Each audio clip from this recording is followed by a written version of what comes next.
In today's class, we'll learn about suspension system. Uh, the syllabus of suspension system is objects of suspension systems, rigid axis suspension system, torsion bar, shock absorber, independent suspension system. So this is the definition of a suspension system.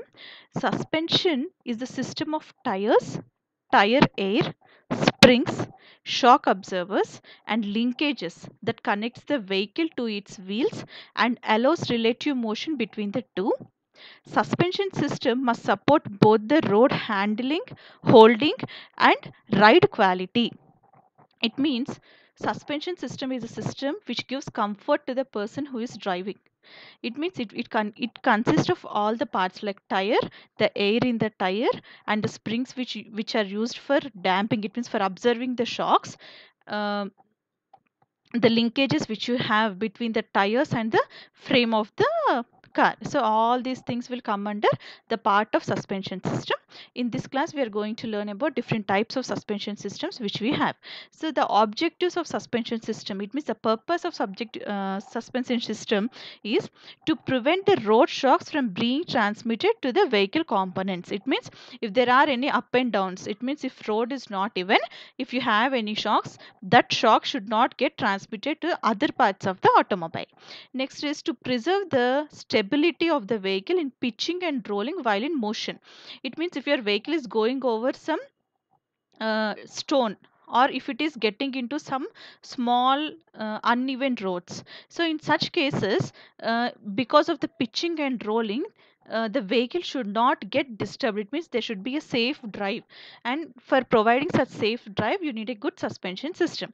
Next one is to provide required height to body structure as well as to bear the torque and braking reaction. It means when we are moving, when your vehicle is moving, even if your road is not good, the suspension system should help for the vehicle to move in proper direction. It means in the required direction very safely. It means if there is any shift in the gravity, the vehicle will tilt. So here what happens is you need such a suspension system that moves very independently and makes the vehicle and the driver to travel comfortably. Next one is to keep the body perfectly in level while traveling over the uneven road. It means even if the road is not proper, even if road is uneven, the quality of ride should not decrease. So we have different types of suspension system, but we have very few in our syllabus. Let us go for rigid axis suspension system first. In case of rigid axis suspension system, there will be a single axis between both the tires. It means if one tire is tilting, this will affect the another tire also. So here in case of rigid axle suspension system, you will be having the leaves here. So this is what you will see from front or back, but here this is the side view of what you are seeing here. So these are the leaf springs. So if there is any shock, it means if there is an uneven road, this springs will absorb the shock and makes the vehicle to move forward easily. But if there is any problem with one side of the tire, it means if this is going on uneven road, this will affect the another wheel also.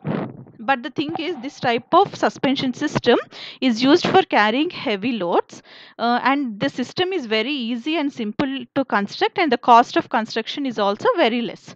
But the thing is, as it is a rigid axis suspension system, if there is any problem, the entire vehicle will move, it will give so many jerks. And in order to design this type of system, the engine will be located little back in order to balance the forces. As a result, the person sitting in the front cabin will get very less space as engine moves back. But the thing is, this system is still used in a heavy load carrying vehicles because it is very safe for such heavy vehicles. This is a figure which we this is the practical application.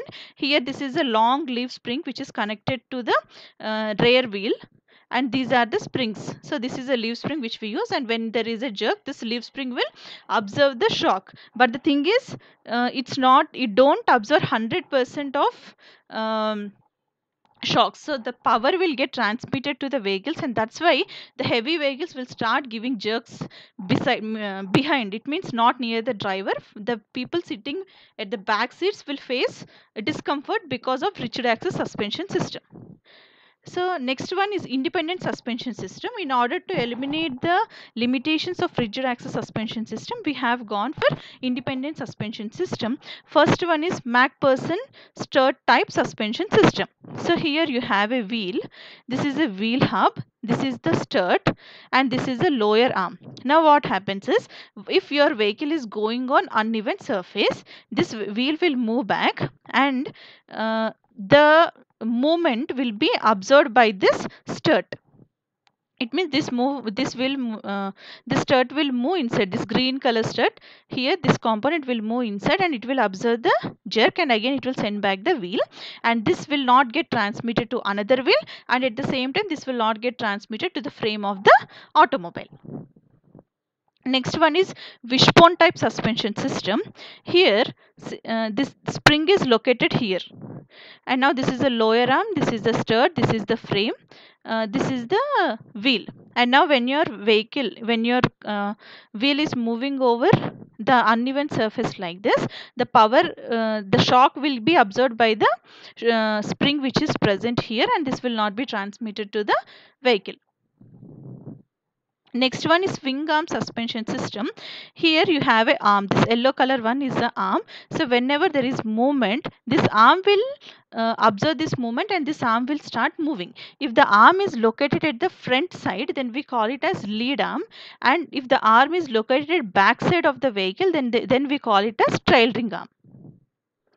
Next one is the torsion bar. Torsion bar is used for transmitting the motion.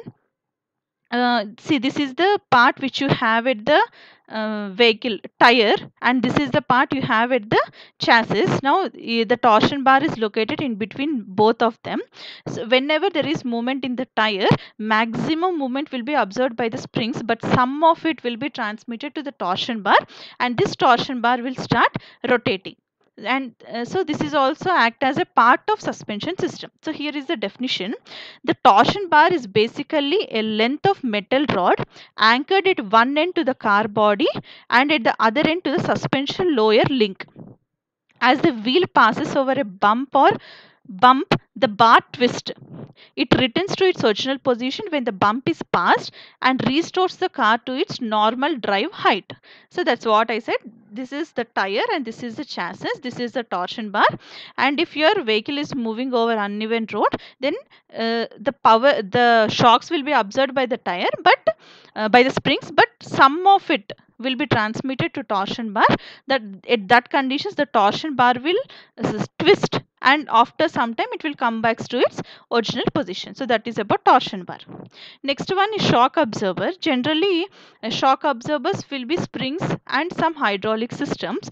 Now whenever there is a shock for the vehicle, these springs will absorb the shocks, and at the same time the dampers which are made hydraulically will take the shocks. So here is some definition. A shock absorber or damper is a mechanical or hydraulic device designed to absorb the damp shock impulse. It does this by converting the kinetic energy of the shock into another form of energy, which is then dissipated. So whatever the shock we are getting, the springs will absorb and later it will get dissipated. So this is about different types of suspension systems. Thank you for listening.